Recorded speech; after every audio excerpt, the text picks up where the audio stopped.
निवृत्ती उदारा सोपान देवा, मुक्ताबाई नमो त्रिभुवन पावनी, आद्यत्रय जननी देवांची, जयांचे केलिया स्मरण, होय सकळ विद्यांचे अधिकरण, तेचे वंदू श्री चरण श्री गुरूंचे, ते नमस्कारोनी आता. कच्चित देत श्रुतं पार्थ, त्वय्ये काग्रेण चेतसा, कच्चित ज्ञान सम्मोह प्रनष्टस्ते धनंजय. पार्थ स्वानंदई करसे, विरेल ऐसा भेद दशे, आनिला येणे मिशे प्रश्नाचेनी. कैवल्य साम्राज्य चक्रवर्ती विश्वमौली ज्ञानोबाराय सकल ब्रह्मनिष्ठ गुरुजनांच्या परमकृपेने श्री भगवती ज्ञानेश्वरीच्या 18व्या अध्यायाचा आपण विचार करत आहोत. भगवंताने संपूर्ण ज्ञान अर्जुनाला प्रदान केलं. या ज्ञानाचा प्रचार आणि प्रसार कसा करावा याची संप्रदाय पद्धती प्रदान सांगितली. इदं ते ना तपस्काय ना भक्ताय कदाचन, न चाशुश्रूषवे वाच्यम न च मां योग्य सूयती.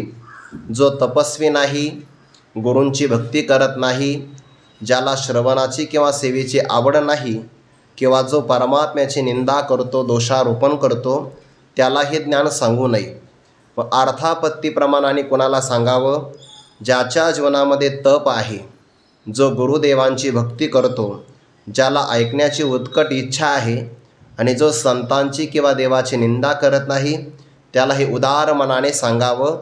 असं ज्ञान भक्ताला जो संपादन करवितो, भगवान म्हणतात जगात त्याच्यासारखा माझं प्रिय करणारा दुसरा कोणी नाही, आणि मला अत्यंत प्रिय या अवनी तलावर त्याच्यासारखा आताही नाही, पाठीमागे पण झालेला नाही आणि भविष्यामध्ये सुद्धा होणार नाही. अर्थात जो ज्ञान संपादन करून दुसऱ्यांच्या हृदयात संक्रमित करतो, त्या परंपरा चालविणाऱ्या व्यक्तिमत्वाचं भगवंताने कौतुकाने अतिशय उदार मनाने वर्णन केलं. याच्यापुढे जो गीतेचं पठन करेल, अर्थात अध्ययन करेल, त्याचं अध्ययन हा एक प्रकारचा यज्ञ आहे, आणि त्या यज्ञामध्ये तो आत्मस्वरूपाला आच्छादित करणारं, संसार दुःखाला मूळ कारण असणारं जे अविद्या नामक कारण, त्या कारणाला जाळून भस्मसात करतो. अध्ययनाचा एवढा प्रभाव आहे. आणि मग श्रवण जो करतो त्याचा विचार तो श्रद्धावान असावा.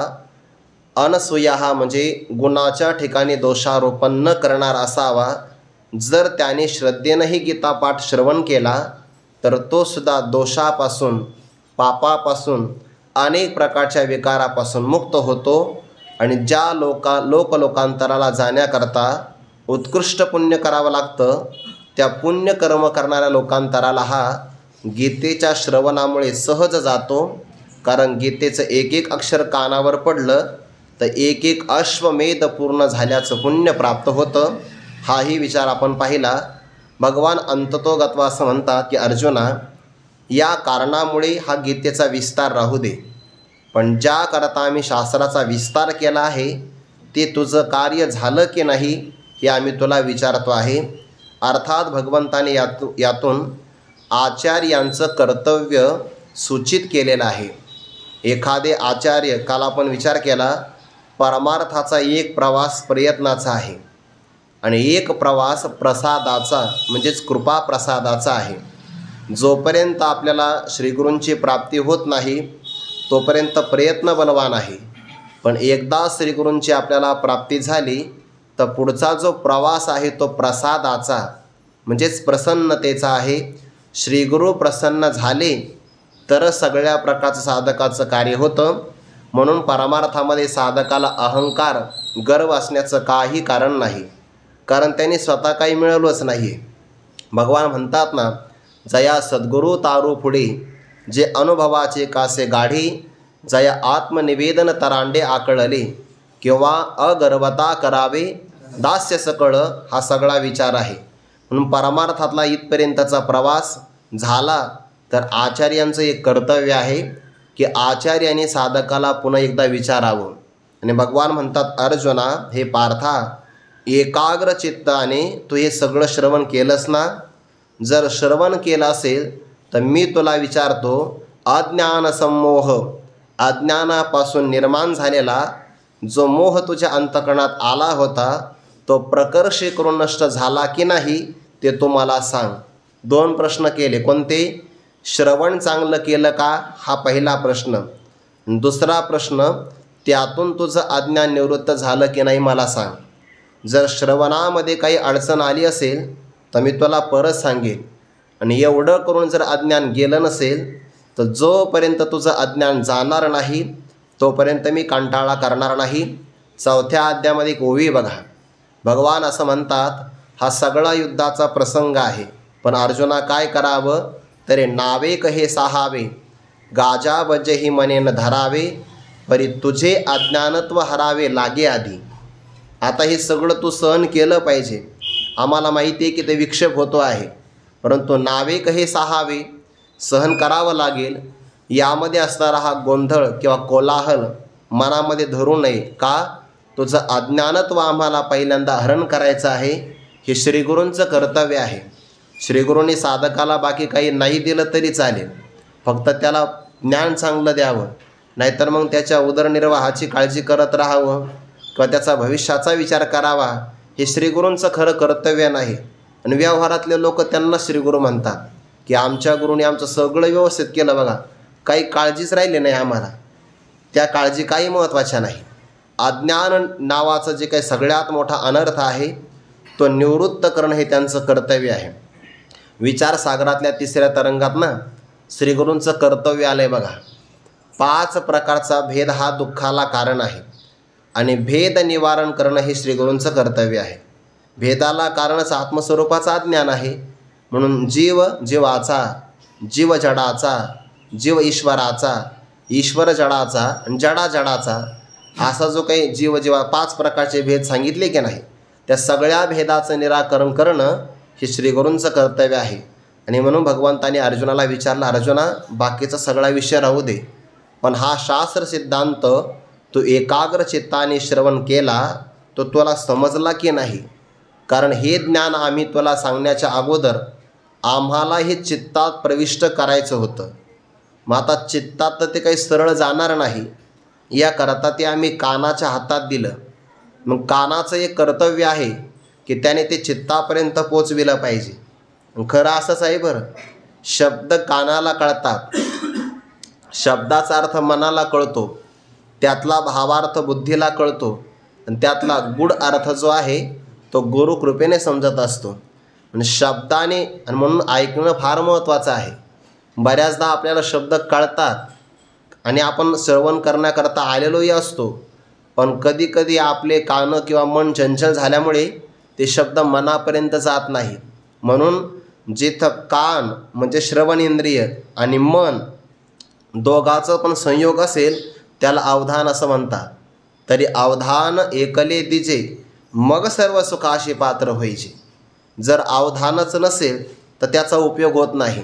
आम्ही उदार मनाने कानांच्या हातात दिलं होतं, त्या कानाने व्यवस्थित तुझ्या मनापर्यंत हे पोचविलं का मग ते सांडून गेलं किंवा कानाने पोचविलं पण तू मात्र आल्यानंतर उपेक्षा केली, असं काही घडलं नाही ना? असा भगवंताने प्रश्न विचारला.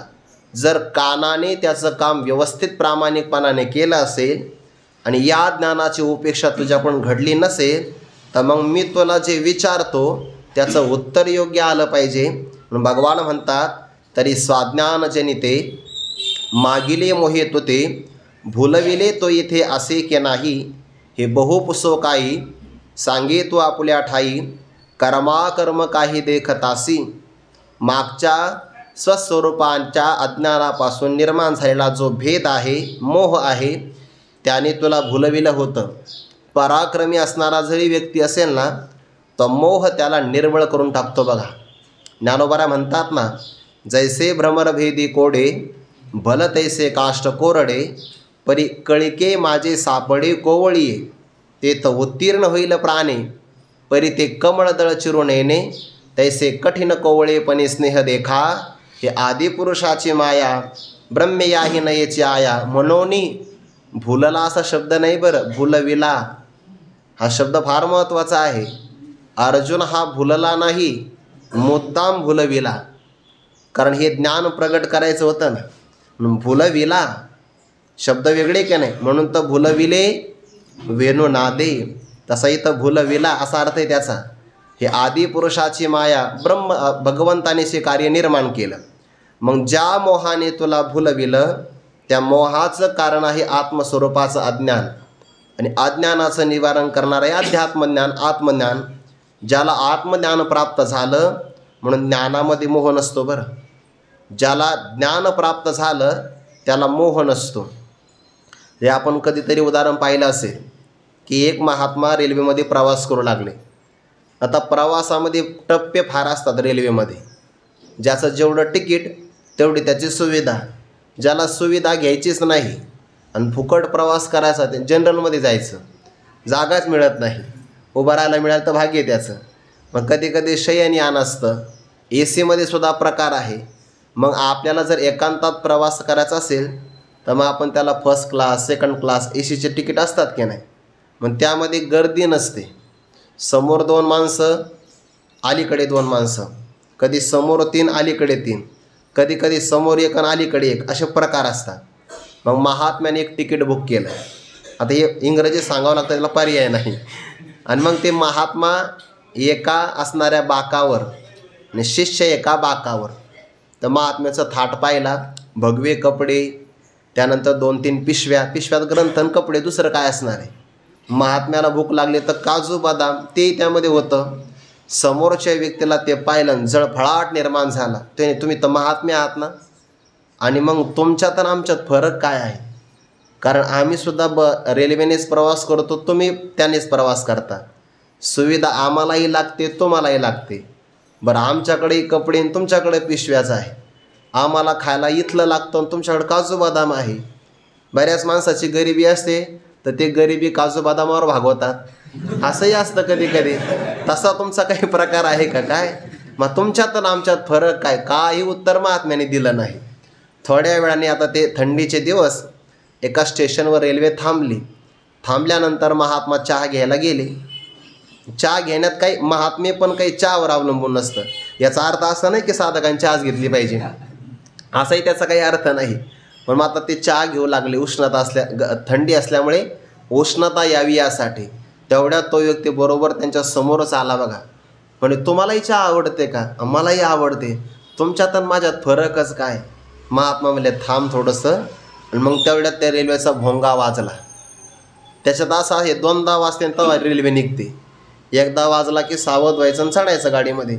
दुसऱ्यांदा वाजला आणि तो सांसारिक व्यक्ती उठला जाण्याकरता. महात्मा काजू बदाम खाणारा होता, बलवान होता व्यक्ती. त्याने त्याला पकडलं, म्हणजे थांब ना, तुझ्यात आणि माझ्यात फरक काय ते सांगतो. तेव्हा अहो फरक काय सांगता, आता रेल्वे निघून चालली. म्हणे रेल्वे निघून चालली, तुझी का माझी, आपल्या दोघाची पण. ठीक आहे. अहो पण म्हणे माझ्या पिशव्या आहे, माझ्याही आहे. तो लाव माझी धर्मपत्नी आहे, माझाही शिष्य रेल्वेमध्येच आहे. अहो म्हणे सगळं सोडून जावं लागेल, मी सोडून देण्याकरता तयार आहे. तो व्यक्ती मला लाव तुम्ही सोडू शकता, मी सोडू शकत नाही. हाच फरक आहे.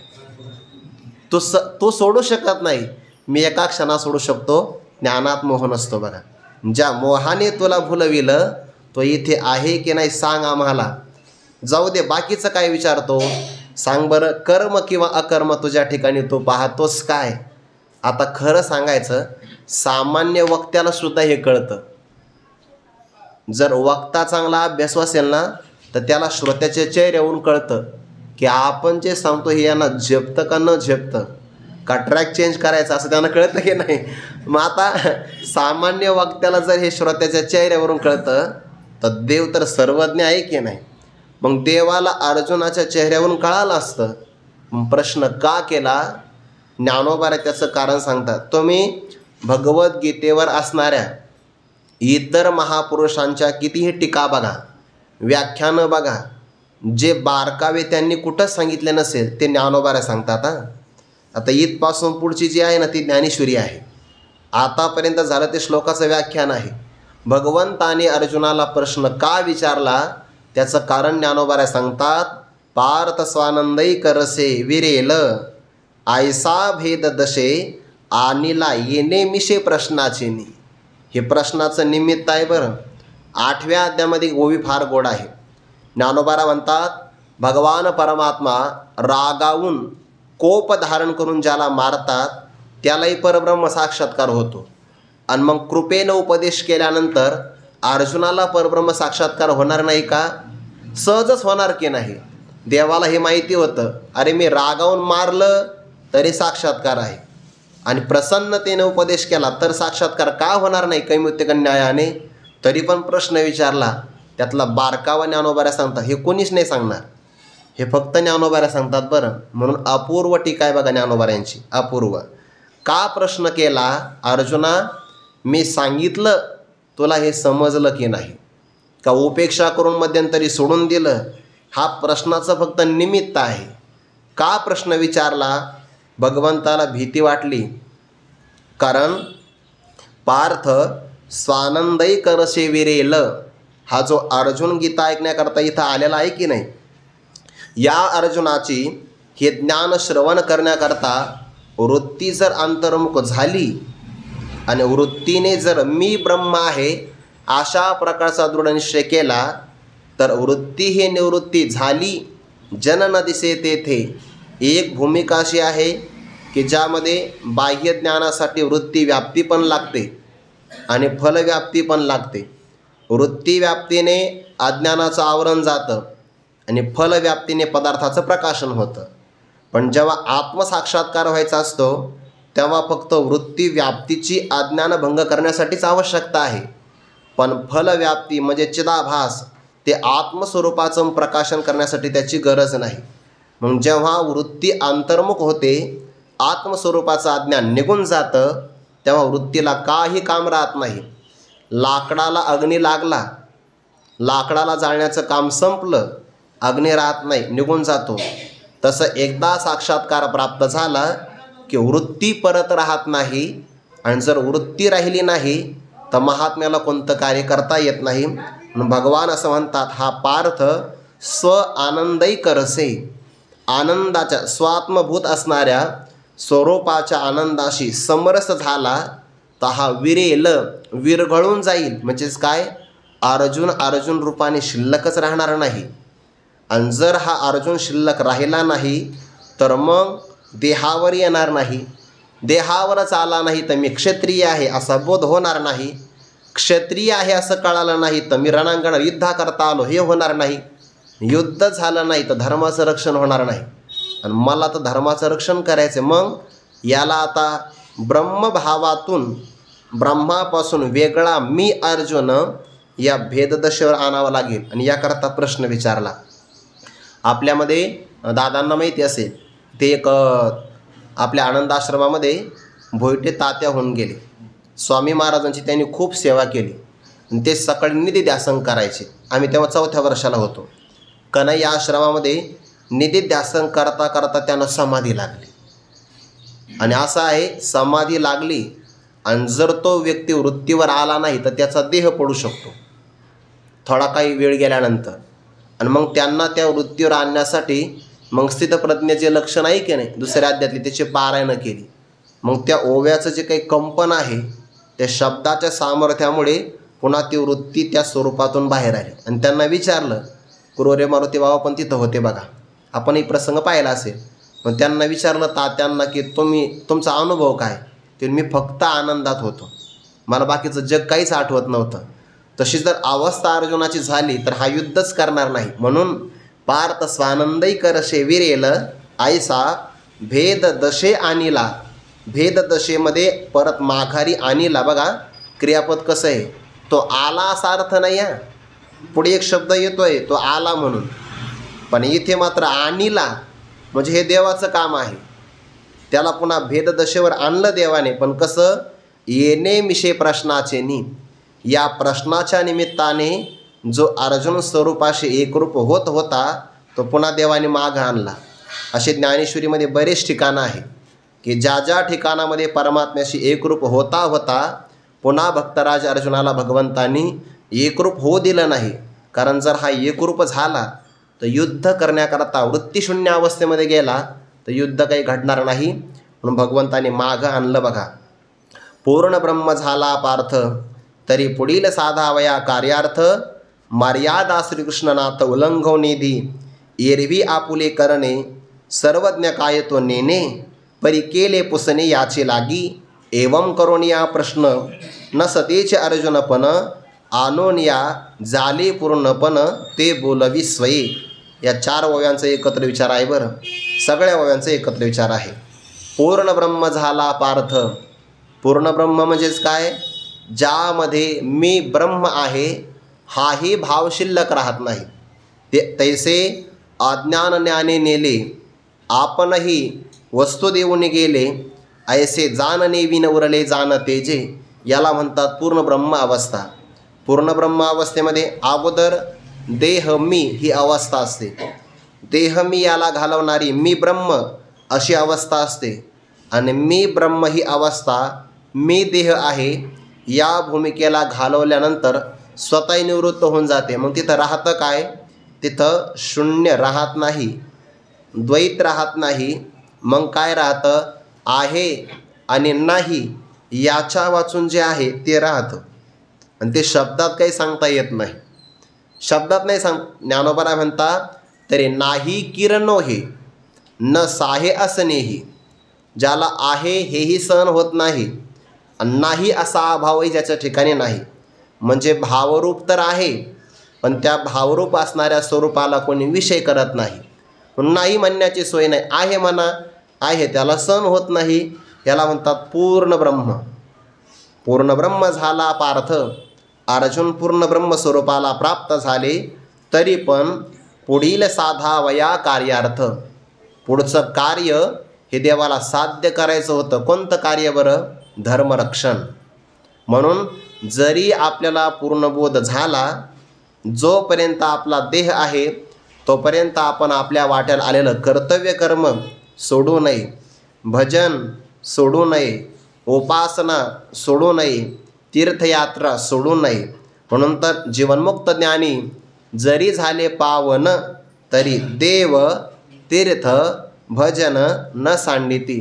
नाहीतर गुरुवारी मारुती बाबा सांगत असतात 3ऱ्या वर्षात गेला की 2ऱ्या वर्षातला विचारसागर विकून टाकतो. असं नाही ना करावं लागत. जरी आपल्याला बोध प्राप्त झाला, जोपर्यंत आपण जिवंत आहे यावत जीवोत्रयो वंद्या वेदांत गुरुरीश्वराहा. जिवंत आहे तोपर्यंत वेदांत शास्त्र, आपले गुरुदेव आणि ईशभक्ती याला सोडू नये. म्हणून पूर्ण ब्रह्म झाला पार्थ तरी पण पुढील साधावया कार्यार्थ धर्मरक्षणाचं कार्य साध्य करण्यासाठी मर्यादा श्रीकृष्णनाथ उल्लंघनेदी. परमात्मा जी काही मर्यादा आहे ना, कोणती मर्यादा? देहाची मर्यादा, शास्त्र मर्यादा आणि लोकमर्यादा. लोकसंग्रहाची मर्यादा, शास्त्राने आज्ञा सांगितली त्याची मर्यादा आणि देहनिर्वाह व्हावा याकरता लागणारी देह मर्यादा परमात्मा तिचं उल्लंघन मात्र होऊ देत नाही. म्हणून तर अर्जुनाला पुन्हा भेददशेला आणलं बघा देवाने. ज्ञानोबा म्हणतात एरवी आपुले करणे सर्वज्ञ काय तो नेणे. तो परमात्मा एकतर सर्वज्ञ आहे, ज्याला सर्व कळतं. सर्वांचं सर्व काळातलं सगळं ज्याला कळतं त्याला म्हणतात सर्वज्ञ. आताचंच कळतं असं नाही, मागचंही सगळं त्याला माहिती आहे. आणि भविष्यात पुढं सगळ्यांचं सगळं काय काय होणार आहे हेही ज्याला माहिती आहे. वेदाहम समतितानी वर्तमानानी चार्जुन भविष्यानी च भूतानी मामतो वेदन कश्चन. भगवान म्हणतात अरे अर्जुना, तुझे माझे फार जन्म होऊन गेले, तुला त्यातले कोणतेच आठवत नाही. मला तुझेही आठवतात, माझेही आठवतात आणि या सगळ्यांचे आठवतात. म्हणजे भगवान परमात्म्याची असणारी माया नावाची उपाधी परमात्म्याला आच्छादित करत नाही. म्हणून त्याला सर्वज्ञ असं म्हणतात. सर्वम जानाती. मग आता सर्वज्ञ पुरुषाला आपण केलेलं कार्य कळणार नाही का? एरवी आपुले करणे सर्वज्ञ काय तो नेणे परी, परंतु केले पुसणे याची लागी. याची लागी म्हणजे कोणतं? पुढील साधावया कार्यार्थ. हे एक भाग आहे. मर्यादा श्रीकृष्णनाथ उल्लंघन नेती हे दुसरं कारण आहे. आणि तिसरं कारण अर्जुन वृत्तीशून्य अवस्थेमध्ये जाईल ना, स्वरूपामध्ये विरघळून जाईल, तर तो विरघळून गेला नाही पाहिजे याकरता भगवंताने पुन्हा हे विचारणं केलं. परी केले पुसणे याचे लागी. आपण आताच ओवी पाहिली ना, श्रीकृष्ण कोपोणी जासी मारी तो पावे परब्रह्म साक्षात्कारी. मा कृपेने उपदेशू करी तो कैशा परीनं पवेल. पण देवाला आपलं सगळं माहिती होतं. सगळं आपण केलेल्या कार्याचा परिणाम काय होणार आहे पण तरीसुद्धा अर्जुनाला या या कारणामुळे देवाने प्रश्न विचारला. एवं करोनिया प्रश्न नसतेची अर्जुन पण आणोनिया जाले पूर्णपण ते बोलवी स्वयी. मी मुद्दाम ओवी थोडीशी थांबून वाचली बरं. एवं करोनिया प्रश्न नसतेची अर्जुन पण आणोनिया स्वल्पविराम जाले पूर्णपण ते बोलवी स्वयी.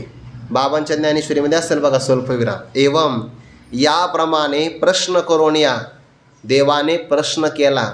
बघा बरं, श्रीगुरूंचं कर्तव्य कोणतं आहे ते भगवंतांनी प्रश्नातून सांगितलं. पण जसं आचार्य कर्तव्य भगवंतांनी सांगितलं तसं त्यात काय काय बारकावा आहे तो ज्ञानोबाराने सांगितला. एवं करोनिया प्रश्न केला. आणि तुम्ही बघा मागच्या काही श्लोकामध्ये एखादं संबोधन आहे, या श्लोकात 2 संबोधनं वापरले. पार्थ, धनंजय, म्हणजे जो ब्रह्मस्वरूपाला प्राप्त झाला त्याला पुन्हा असं वाटावं की अरे पार्थ तर माझं नाव आहे, पुन्हा त्याने मागं यावं, नावाला जागावं. पुन्हा मी धनंजय म्हणजे धन जिंकून घेतलं, माझा पराक्रम मला आठवावा, कारण आता त्याला युद्ध करायचं आहे. म्हणजे युद्धासाठी धनंजय आणि देहार यावा यासाठी पार्थ. 2 विशेषण देवाने एका श्लोकात वापरले बघा, 2. म्हणून भगवान म्हणतात, ज्ञानोबारा म्हणतात एवं करून या प्रश्न नसतेचे अर्जुनपण, नसलेलाच अर्जुनपणा. म्हणजे देहाचं नाव आहे ना अर्जुन, स्वरूपाला तर काही नाव नाही. स्वरूपाला ब्रह्म हे सुद्धा नाव नाही आहे, ते सापेक्ष ठेवलेलं आहे. नाहीतर त्याला ब्रह्म असंही म्हणता येत नाही. अहो सच्चिदानंद ही सुद्धा त्याचं नाव नाही आहे. अमृतानुभवामध्ये ज्ञानोबारा म्हणतात असताची व्यावृत्ती सत मनो आले श्रुती जडाची समाप्तीची दुरुपायसे. असताची व्यावृत्ती करण्याकरता सत असं म्हटले, जडाची व्यावृत्ती करण्याकरता चित शब्द ठेवला आणि दुःखाचा संबंध नाही म्हणून आनंदपदाची योजना केली. सच्चिदानंद हे त्याचं नाव नाही, तसं ब्रह्म हे सुद्धा नाव नाही. मग ज्या स्वरूपाला ब्रह्म असं म्हणता येत नाही, ज्ञानोबारांची ओवी 18व्या अध्यायामध्ये पाठीमागं आपण पाहिली बघा. तेथ ब्रह्म आत्मा ईश या बोलामुळे सौरस. त्याला ब्रह्म आत्मा ईश याही बोलण्याला तिथं गोडी राहत नाही. म्हणजे जिथं ब्रह्म असं नाव नाही तिथं अर्जुनाचं नाव असेल का? तरीसुद्धा भगवंताने पुन्हा शब्द आणला नसतेचे अर्जुनपण. यातला आणखीन एक भाग असा आहे, जरी आपल्याला ज्ञान झालं तरी पण अहंकार राहू शकतो, देह अभिमान राहू शकतो, पण तो अहंकार किंवा अभिमान बाधित झालेला असतो, पण त्याच्याकडून काही कार्य होत नाही बघा. बाधितानुवृत्ती त्याला म्हणतात, तो जळालेला असतो, त्याच्याकडून कार्य किंवा लेप लागत नाही. म्हणून नसतेचे अर्जुनपण, बाधित झालेला अर्जुनपणा आणोनिया तो परमात्म्याने आणला. आणि झाले पूर्णपण, जी आपली पूर्ण अवस्था प्राप्त झाली ती अर्जुनाच्या स्वमुखतः आपण बोलून घ्यावी म्हणून ते बोलवी स्वयी. झालेला जो प्राप्त झालेला पूर्णपणा आहे ना, पूर्ण बोध, तो पुन्हा स्वतः परमात्म्याने अर्जुनाला बोलण्याकरता भाग पाडलं. आणि मग आता जो अर्जुन आपल्या स्वरूपाशी एकरूप झाला होता, भगवंताने ज्याला आलिंगन दिलं होतं, त्या आलिंगनातला ओवीचा भाव काय होता? हृदया हृदय एक झाले, ये हृदयचे ते हृदय घातले, द्वैत न मुडिता केले आपणा ऐसे अर्जुना. म्हणजे जो भगवंताशी एकरूप झालेला होता आणि जो एकरूप झाला त्याला किती आनंद असेल. तुम्हाला एक भाव सांगतो, आपण दिवसभर कार्य करतो आणि गाढ झोपेमध्ये आपली वृत्ती अज्ञानामध्ये लीन होते. आपली वृत्ती अज्ञानात जरी लीन झाली तर एवढा आनंद आहे. म्हणजे जिथं आपली अहंकार ममता सगळी विसरली जाते. वृत्ती कुठं गेली? फक्त अज्ञानात लीन झाली. योगी पुरुषाची वृत्ती आत्मस्वरूपात लीन होते आणि इथं भक्तराज अर्जुनाची वृत्तीच राहिली नाही, ते स्वतः पूर्ण स्वरूपाशी एकरूप झाले. किती आनंद असेल. पण आता आपल्या आचार्यांनी भगवंताने आपल्याला प्रश्न विचारला आहे, प्रश्नाचं उत्तर देण्याकरता आपल्याला पुन्हा देहावर यावं लागणार आहे. किती कष्ट होता. अहो सामान्य झोपेतला आनंद भोगितला एखाद्या व्यक्तीने, त्याला जाग केलं तर त्याला राग येतो. झोपेतला सामान्य आनंदसुद्धा माणसं सोडू शकत नाही, कारण त्याला कंटाळा येतो. इथं नका झोपू बरं, मी व्यवहारातलं सांगतोय. झोपेतला आनंदाची चटक लागली एखाद्याला किंवा एकरूप झाला आणि त्याला जाग केलं, याचा अनुभव वारीत येतो बघा. वारीमध्ये 3-3:30ला ते रावठा काढतात ना लोक. मग आता नेमकं आपल्याला थकलेलो असतो आपण चालून आणि अशी गाढ झोप लागते बघा. आपल्याला असं वाटतं की आपण अर्ध्या तासापूर्वीच झोपलो होतो आणि असं वाटतं जे जागे करणारे आहे ना, रावट्या काढणारे, साक्षात यमच आहेत. असं किती राग येतो बरं. म्हणजे त्या आनंदाला सुद्धा म्हणून सोडू शकत नाही. आणि इथं तर पूर्ण आनंद मिळालेला आहे, कोण सोडणार आहे. म्हणून अर्जुनाला थोडंसं दुःख होतंय बरं. आता एवम करून या प्रश्न न सतेचे अर्जुनपण आणून या झाले पूर्णपण ते बोलवी स्वये. मग तो आता देहावर येतो आहे, पण जरी तो देह भावनेवर आला तरी पण ब्रह्मभाव मात्र सोडलेला नाही. काय ज्ञानोबारे ओवी देतात हो, काय दृष्टांत गोड आहे बघा ना. मग क्षीराब्दी ते सांडित गगनी पुंज मंडित निवडे जैसा न निवडीत पूर्णचंद्र पुन्हा म्हटलं आहे. तैसा ब्रह्म मी हे विसरे तेथ जगची ब्रह्मत्वे भरे. हेही सांडी तरी विरे ब्रह्मपणही ऐसा मोडत मांडत ब्रह्मे. तो दुःखे देहाची सीमे मी अर्जुन येणे नामे ओभा ठेला. या 3 ओव्यांचा एकत्र विचार आहे बरं. देवाने आपल्याला प्रश्न विचारला, त्या प्रश्नाचं उत्तर देण्याकरता देह भावनेवर भक्तराज अर्जुन आले. पण कसे आले? देवाशी एकरूपता न सोडता आले. याकरिता उदाहरण दिलं आहे क्षीरसागराचं आणि चंद्राचं. क्षीर म्हणजेच दूध. दूध कसं असतं पाहिलं असेल ना आपण, पिशवीतलं कवयानं पाहिलंच असेल, पांढऱ्या शुभ्र वर्णाचं असतं. आणि त्या क्षीरसागराचं मंथन केल्यानंतर 14 रत्न बाहेर पडले. त्या 14 रत्नापैकी एक रत्न होतं चंद्र. प्रत्येकाची वाटणी झाली बरं. कोणाच्या वाट्याला काय काय आलं? भगवान शंकराच्या वाट्याला हलाहल नावाचं विष आलं. ते त्यांनी बाहेरही टाकलं नाही, पण पोटातही घेतलं नाही, कंठात साठवलं. परिणाम कंठ नीलवर्णाचा झाला, नाव पडलं नीलकंठ. ते आपण ऋषिकेशला किंवा बहुतेक ऋषिकेशलाच तिथं वर एक नीलकंठेश्वर महादेवाचं मंदिर आहे. खूप सुंदर परिसर आहे, पायी जाऊन पाहण्यासारखं आहे. त्या जंगलात आजही हत्ती आहे बरं, चांगले मोठा मोठाले, वाघ पण आहे. सकाळी गेलं की मग नाही दिसत एवढे, कारण त्यांना माहिती आता दुसरे वाघ आलेले आपल्याला पाहायला, पण ते आजही दिसतात. इतकं सुंदर वातावरण आहे. बरेच पर्वत उल्लंघन करून गेल्यानंतर मग खाली ते नीलकंठेश्वर महादेवाचं मंदिर आहे. तर भगवान शंकराला ते दाह झाला की नाही, तो दाह शांत करण्याकरता परमात्म्याने त्या ठिकाणी तपश्चर्या केलेली आहे. इतकं सुंदर शिवलिंग आहे तिथं. कधी गेले तर अवश्य, नाही तर मग आपण ट्रिप काढू. ऐका, ते हलाहल नावाचं विष मिळालं ना, ते भगवान शंकराच्या वाट्याला आलं. ते सुरा जे आहे, सुरा पानं, ते त्या दैत्यांच्या वाट्याला आलं. चांगलं आहे का बरं. जे गावरान गाईचं दूध पितात ते अमृतच घेतात, आणि म्हणून अमृत घेणारे दूध आहे. आणि जे श्रावणानंतर आता काही लोक उडी टाकणार आहे ना, तर ते सगळे दैत्यच आहे, ते राक्षसच आहे बघा.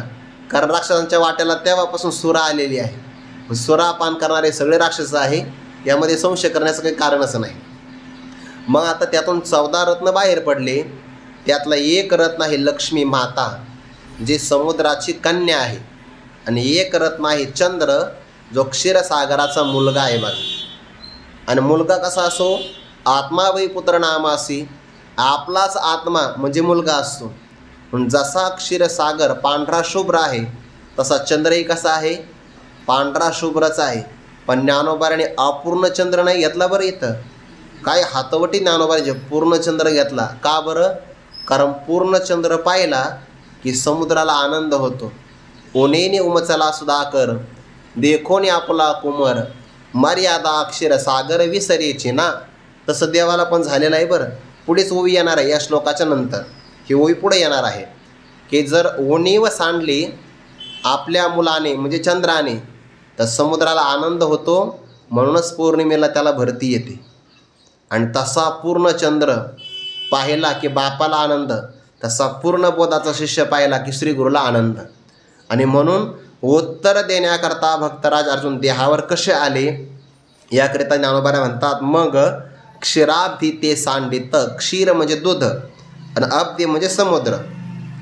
क्षीर समुद्र म्हणजे दुधाचा समुद्र त्याला सांडून म्हणजे त्याचा त्याग करून किंवा त्याच्यातून वेगळं होऊन उदयाला येऊन मग क्षराब्दी ते सांडित गगनी पुंज मंडित, मंडित म्हणजे सुशोभित आणि पुंज म्हणजे प्रकाश किरणांचा समुदाय, क्षीरसागराला सोडून गगनामध्ये स्थापित झालेला चंद्र असतो. क्षीर समुद्र हे पांढराच, चंद्र ही पांढरा शुभ्र. मग आता खरं सांगा, दोघाची कांती एकच आहे की नाही? कांती दोघाची एक आहे म्हणून ते स्वरूपाने भिन्न झाले नाही. पण समुद्रातला गगनामध्ये थोडासा वर आला म्हणून त्याने समुद्राला सोडलं की नाही? सोडलं आहे असंही म्हणता येतं आणि तत्वतः कांती सोडली नाही असंही म्हणता येतं. तसं भक्तराज अर्जुन पूर्ण ब्रह्मच आहे पण उत्तर देण्याकरता देहावर आले असा त्याचा अर्थ. मग क्षराब्दी ते सांडित गगनी पुंजमंडित निवडे, निवडे म्हणजे वेगळा वाटतो परंतु ज्ञानोबा म्हणतात जैसा न निवडित पूर्णचंद्र. पण तो पूर्णचंद्र तत्वतः मात्र काही वेगळा झालेला नाही कारण तो समुद्राचाच मुलगा आहे, तो समुद्राचा अंशच आहे. दोघाची कांती एकच आहे, फक्त गगनावर आला म्हणजे उपाधीमध्ये आला म्हणून वेगळा झाल्यासारखा वाटतो, स्वरूपाने तो एकच आहे. तसं उत्तर देण्याकरता भक्तराज अर्जुन देहाच्या उपाधीवर आले म्हणून वेगळे वाटतात, स्वरूपाने मात्र एकच आहे. तैसा हे झालं उदाहरण. तैसा ब्रह्म मी. बघा बरं, आता अर्जुन मी असं नाही आहे, मी ब्रह्म हे ज्ञानाचं सामर्थ्य आहे. मी ब्रह्म झाला, बोध प्राप्त झाला, त्यामध्ये हे विसरे.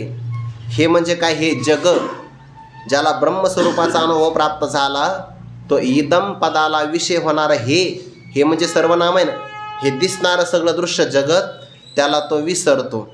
अज्ञानात जरी वृत्ती गेली तर मनुष्य सगळ्याला विसरतो, बेशुद्ध झाला तरी विसरतो. पण ज्याला ब्रह्मभाव प्राप्त झाला तो का विसरणार नाही? पण ते शरीर भाव नासती इंद्रिय विषय विसरती, जे सोहम भाव प्रतिती प्रगट होय. म्हणून मी ब्रह्म मी हे विसरे. त्यानंतर ते तर जगची ब्रह्मत्वे भरे.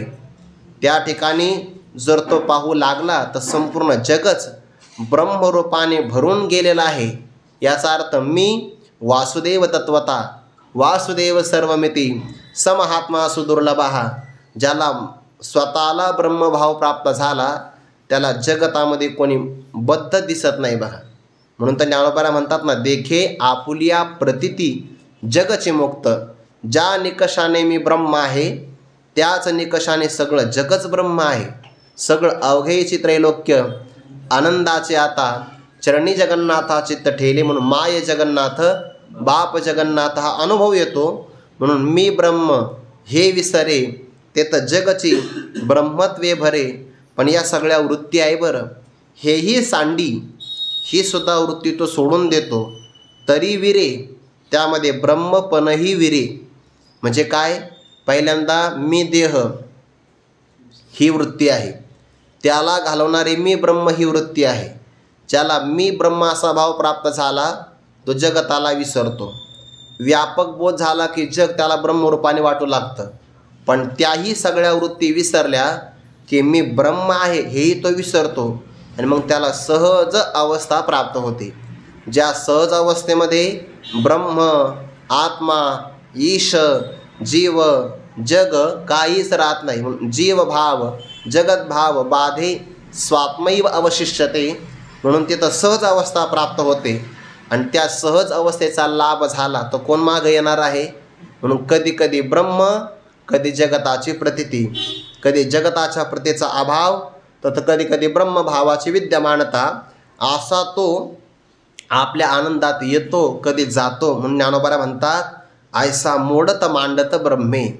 कधी त्याचा ब्रह्मभाव मोडतो आहे, कधी बरं जगावर आला तर ब्रह्मभाव मोडतो आहे आणि जगाला विसरला की ब्रह्मभावाची मांडणी होत आहे.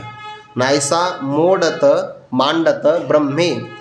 तो दुःखे अतिशय कष्टाने देहाची सीमे, देहाच्या असणाऱ्या हद्दीवर जो ब्रह्मभावाशी एकरूप झाला होता तो दुःखे अतिशय कष्टाने. आता कोणाला मागं यावं वाटेल बरं? जो स्वरूपाशी एकरूप झाला त्याला मागं कसं या वाटेल. मी आता उदाहरण दिलं झोपेचं. जो वारीमध्ये एकरूप झाला त्याला उठा वाटत नाही बघा. आणि त्याला असं वाटतं दिंडी सगळी निघून जावी, आपण उशिरा जाऊ, पाऊस पडला तरी हरकत नाही, पण उशिरा जाऊ असं वाटतं की नाही. म्हणजे तो कष्टाने जागा होतो. मग सामान्य अज्ञानाने आवृत्त आनंदामध्ये जर त्याला दुःखाने देहावर यावं लागतं, इथे तो स्वरूपाशी एकरूप झालेला आहे. तो दुःखे देहाची सीमे मर्यादेवर मी अर्जुन येणे नामे उभा ठेला. मी अर्जुन आहे या नावाने तो कसा तरी उभा राहिला. म्हणजे काय झाला, जो स्वरूपाशी एकरूप होत होता तो आता देह भानावर आला. आणि देवाने त्याला आणलं बरं देह भानावर, कारण पुढचं युद्ध नावाचं कर्म करायचं आहे. देवाने त्याला एकरूप मात्र होऊ दिलं नाही. बरेच लोक असं म्हणतात की अर्जुनाला बोधच प्राप्त झाला नव्हता, भगवंतांनी पुन्हा एकदा दुसऱ्यांदा गीता सांगितली. पण असं थोडीच आहे. ब्रह्मज्ञान इतकं काही क्षुल्लक नाही आहे की जे युद्ध नावाचं कर्म केल्यानंतर जाऊ शकतं. ब्रह्मज्ञानासारखं बलवान जगात दुसरं काहीच नाही. त्याचं सामान्य विक्षेपाने जाईल इतकं ते हलकं नाही आहे, ते फार बलवान आहे. म्हणून तर भगवंताने असं म्हटलं आहे, यस्य नाहंकृतो भावो बुद्धिर्यस्य न लिप्यते हात्वापि सैमान लोकान हंतेन निबध्यते. ज्याच्या ठिकाणी अहंकाराचा भाव नाही, ज्याची बुद्धी कशात लिप्त होत नाही, त्याच्या हातून त्रैलोक्याचा घात जरी झाला तर त्याने केला असं म्हणता येत नाही. आणि तया करणे आतू घडो त्रैलोक्या घातू परी तेने केला हे मातू बोलू नये. म्हणून ब्रह्मज्ञान इतकं शुद्ध आहे, इतकं सामर्थ्य संपन्न आहे की त्यामध्ये पाप आणि पुण्याचं कर्म, युद्ध नावाचं कर्मसुद्धा कोणताही विक्षेप निर्माण करत नाही. म्हणून ब्रह्मज्ञानी पुरुषाने युद्ध केलं तरी अडचण नाही, ब्रह्मज्ञानी पुरुषाने संसार प्रपंच केला तरी अडचण नाही, ब्रह्मज्ञानी पुरुषाने राज्य चालवलं तरी अडचण नाही. काहीच अडचण येत नाही ब्रह्मज्ञानी पुरुषाला. ब्रह्मज्ञानी पुरुषाचा संसार फार मोठा आहे, द्वारकेत जाऊन बघा. आणि ब्रह्मज्ञानी पुरुषाला डोळ्यात देख सगळ्याचा कुळ नाश केला तरी दुःखाचा एकही थेंब आला नाही देवाच्या डोळ्यातून. ब्रह्मज्ञानी आहे. 56 कोटी यादव सगळे सांभाळले. ज्या परमात्म्याने जरासंधाच्या तावडीतून सगळे वाचवले, सगळे 17 वेळा आक्रमण झालं मथुरेवर, म्हणून सगळे समुद्रात नेऊन ठेवले द्वारकेमध्ये. कोणी आक्रमणच करू नये. काय रणनीती असेल भगवंताची, म्हणून समुद्रातले किल्ले महत्त्वाचे आहे. शत्रू आलाच नाही पाहिजे ना, आला तर पाण्यातच जलसमाधी द्यायची त्याला. इतकं बलवान. म्हणजे सुरक्षा किती केली, पण मोहाचा सोडण्याचा क्षण आला, एका क्षणात सगळी सोडून दिले. एका क्षणात सोडू शकतो तो ब्रह्मज्ञानी. म्हणून भगवान परमात्म्याने कार्य साधण्याकरता बघा हे कार्य केलं. म्हणून अडचण काहीच येत नाही, फक्त ब्रह्मज्ञानी व्हावा. युद्धाची अडचण नाही, कोणतीच अडचण नाही. ऐसा मोडत मांडत ब्रह्मे तो दुःखे देहाची सीमे मी अर्जुन येणे नामे उभा ठेला. मी अर्जुन आहे या नावाने तो उभा राहिला. म्हणजे देहावर आला. पण आता देहावर आला तर तोपर्यंत अष्टसात्विक भाव आले होते, देवाला उत्तर द्यायचं आहे. मग स्वतःला सावरलं बघा ब्रह्मभावातून, नंतर स्वतःला सावरलं अष्टसात्विक भावातून. आणि मग देवाला भक्तराज अर्जुनाने उत्तर दिलं आहे. ते पुढच्या श्लोकामध्ये येणार आहे. कसा आला बघा तो. मग का पता करतळी दडपोनी रोमावळी पुलिकाश्वेद चळी चिरवून या. या सगळ्या ओव्यांचा एक संबंध आहे बरं. आता खरं तर या सगळ्या ओव्या ना 58 ओवीपर्यंत संबंध आहे या सगळ्यांचा. कारण मग अर्जुन म्हणे देवो, मग शब्द केव्हा येईल माहिती आहे का, 52 क्रमांकाची ओवी आहे ना, तो दुःखे म्हणजे अतिशय कष्टाने. खरं असं आहे, ज्याला पूर्ण बोध प्राप्त झाला ना त्याला आता प्रश्न आणि उत्तर करावंसं वाटत नाही बघा, त्याला याचाही कंटाळा येतो. 13व्या अध्यायामध्ये ओवी बघा, लौकिकाचा उद्वेग शास्त्रावरी उबग. त्याला पाठही घ्या वाटत नाही. असं असू द्या तो भाग वेगळा आहे बरं. जिथं त्याला उत्तर आणि प्रश्न विचारावं असं वाटत नाही कारण उत्तर देण्याकरता देहावर यावं लागतं ना. देह भावावर जर आला तो तर मग त्याला दुःख विक्षेप होतो ना. ज्याला आनंदाची चटक लागली ना त्याला मागं या वाटत नाही बघा. म्हणून तर मुनिमुक्त झाले भेने गर्भवासा. संतांचं हृदय फार मोठं आहे की जे आपल्यासाठी ग्रंथ तयार करून ठेवतात, आपल्यासाठी प्रचार आणि प्रसार करतात. म्हणून आपली सगळी जी गुरुवारी आहे ना यांच्या उपकाराला जगात खरंच तोड नाही. त्यांनी त्यांचा आनंद भोगला असता बघा. गुरुवारी मारुती बाबा असेल, डॉक्टर बाबा असतील, राऊत बाबा असतील, यांचा आनंद यांना सहज भोगता आला तर शास्त्री बाबा असतील, पण त्यांनी फक्त आपल्यासाठी विक्षेप स्वीकारला. बाबा एक वाक्य सांगत असतात, महात्मे दोन प्रकारचे, एक जगाच्या विक्षेपात न येणारा आणि दुसरा जगाच्या विक्षेपात येणारा. मग श्रेष्ठ कोण आहे? जगाच्या विक्षेपात येणारा. का बरं? जो जगाच्या विक्षेपात येत नाही तो स्वतः मुक्त आहे म्हणून कृतार्थ आहे, पण जो विक्षेपात आला तो अनेकाला मुक्त करतो म्हणून तो जास्त श्रेष्ठ आहे. नाहीतर या काळामध्ये बाबांना पाठ घ्यावा, विद्यार्थ्याला हे ज्ञान, मी अमृतानुभवाच्या पाठाला गेलो होतो बघा, त्या काळामध्ये एक दिवस बाबांना पाठ घेता नाही आला, काही कामासाठी बाबांना जावं लागलं. संध्याकाळी बाबांनी पुन्हा पाठ सांगितला. का? दया आहे त्यांची, की हे कोणाला तरी सांगावं बघा, म्हणून तर त्यांची दया आहे ते. कारण उत्तर देण्याकरता देहावर यावं लागतं की नाही, आणि म्हणून तिथं प्रश्न उत्तर हे करा वाटत नाही. हे वादविवाद असतात ना, हे देहभावावर असतात बघा. ज्याला जितका मोठा अभिनिवेश त्याला तितका देहभाव मोठा, आणि त्याला असं वाटतं याच्यातून आपली सिद्धी आहे. असं काही नाही. मौनम सर्वार्थ साधन, म्हणून काहीच बोलायचं नाही. पण आता देवाने आपल्याला प्रश्न विचारला आणि श्रीगुरूंची आज्ञा आहे ना, की तुझा मोह नष्ट झाला की नाही, उत्तर तर द्यावं लागेल. मग दुःखे देहाची यसे मी अर्जुन येणे नामे उभा ठेला. वास्तविक त्याने ते मी अर्जुन हे नाव आता उत्तर देण्याकरता धारण केलं बरं.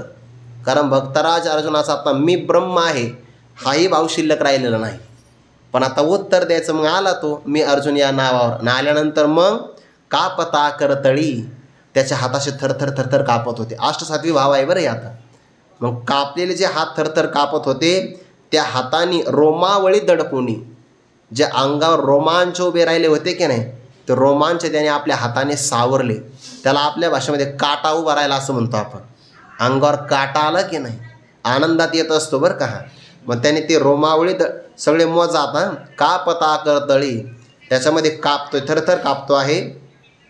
दडपोणी रोमावळी, रोमावळी म्हणजे रोमांच दडपले. पुलिका स्वेद जळी जिरवून या, पुलिका म्हणजे थेंब आणि स्वेद जळी म्हणजे घामाचे थेंब. ज्या ज्या ठिकाणी रोमांच उभे राहतात बरोबर त्या केसाच्या खाली छिद्र असतं की नाही, तिथं घाम येतो बघा. ज्ञानोबारा म्हणतात ते घाम म्हणजे एक प्रकारचे मोती आहे. 9व्या अध्यायामध्ये लेला मोती यांची कडियाळी आवडे तैसा. बघा किती ज्ञानोबाचं निरीक्षण आहे.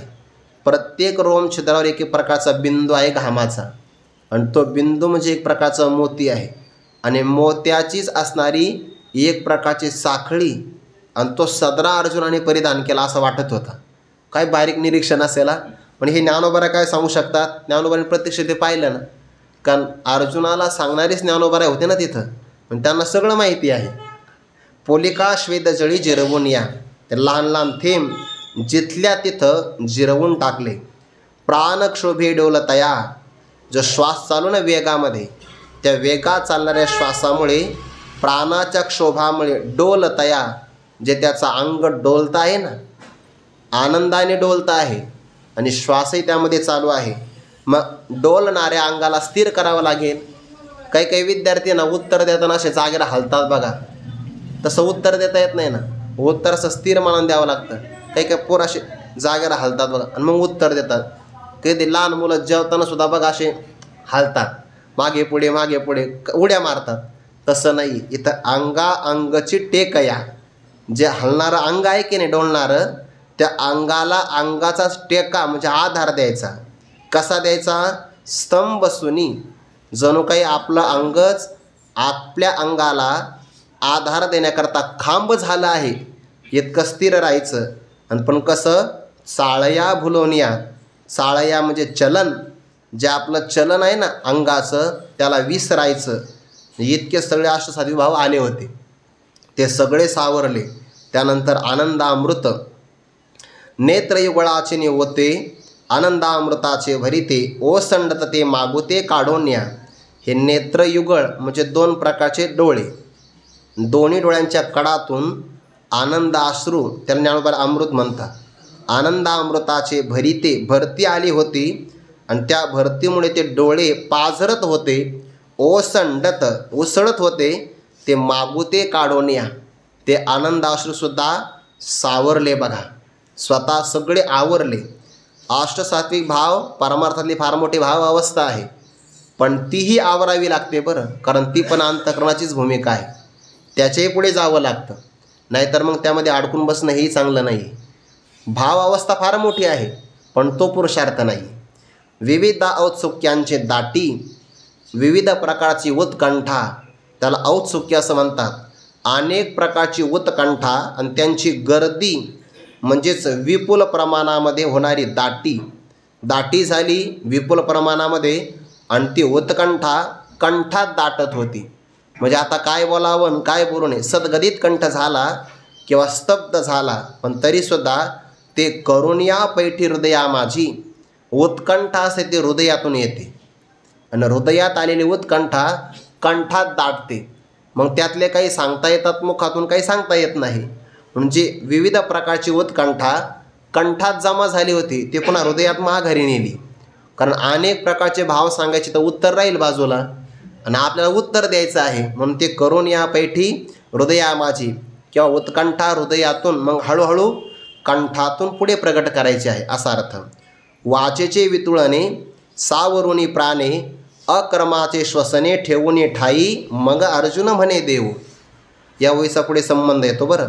वाचेचे वितुळणे, वितुळणे म्हणजे विस्कळीत झालेली वाणी, आणि ती वाणी प्राणे सावरुनी, प्राणाच्या माध्यमातून सावरली. आणि जो आपला श्वास मागं पुढं होत होता, ज्याच्यामध्ये क्रम नव्हता, त्या अक्रमाचं श्वसन ठाई ठेवून स्थिर करून मग उत्तर दिलं. मग अर्जुन म्हणे देव, काय देव पुसता ते आवडे मोह, तरी तो सकुटुंब गेला जे ठाव घेऊन आपुला. या असणाऱ्या उत्तराचा विचार आपण उद्या करू. पुंडलिक वरदारे विठ्ठल श्री ज्ञानदेव तुकाराम माऊली ज्ञानेश्वर महाराज की जय. जगद्गुरु तुकाराम महाराज की जय. सद्गुरु जोग महाराज की जय.